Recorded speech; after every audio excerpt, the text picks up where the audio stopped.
అందుకే సదంతో ఒకడు కొత్తగా జన్మిస్తేనే గాని అతడు దేవుని రాజ్యము చూడని విషయం కూడా చెప్తున్నాను నేను.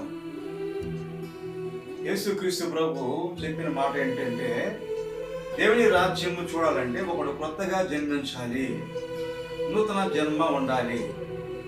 దేవుడు లోకం ఎంతగానో ప్రేమించాడు తెలుసా? ప్రతి ఒక్కరికి నూతన జన్మని ఇవ్వాలని, ప్రతి పాపికి నూతన జన్మనివ్వాలని. ఒకడు దేవునిలో బ్రతకాలన్నా, దేవుని కార్యాలు చూడాలన్నా, దేవుని ఆనందించాలన్నా, కుటుంబాన్ని దేవుని పెంచుకోవాలన్నా ఒకడు కొత్తగా జన్మించాలి. అదే జీవితము జీవిస్తూ ప్రభులో ఉంటే సాధ్యం లేదు. అందుకే ఒకడు కొత్తగా జన్మించాలి. ప్రతి వ్యక్తి అనిపిస్తుందంటే నూతనంగా బ్రతకాలని నా కోరిక వస్తుంది. అంతేగాని ఇదే బ్రతుకు కంటిన్యూ చేద్దామనే వాళ్ళకి రాదు. అది సాతాని క్రియ అన్నమాట. సో దేవుని చూసే ప్రతి వ్యక్తికి ఏమొస్తుందంటే నూతనంగా జన్మించాలి, ఈ బ్రతుకు మంచిది కాదు, బ్రతికితే ప్రభు కోసం బ్రతకాలి, దేవుడు ఎంతగానో ప్రేమించాలి. ఎందుకు తెలుసా? ప్రతి ఒక్కరికి పునర్జన్మనివ్వాలని.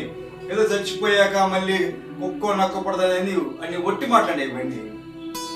యేసుని చూస్తారు ప్రతి ఒక్కరు కలిగేది ఏం చేస్తారు? నూతన జన్మ. అంటే ఆ మనిషి దేవుణ్ణిలో చక్కగా ఎదిగి దేవుడిచ్చే ఆశీర్వాదాన్ని, ఐశ్వర్యాన్ని అనుభవిస్తూ కుటుంబంతో కలిసి జీవిస్తాడు.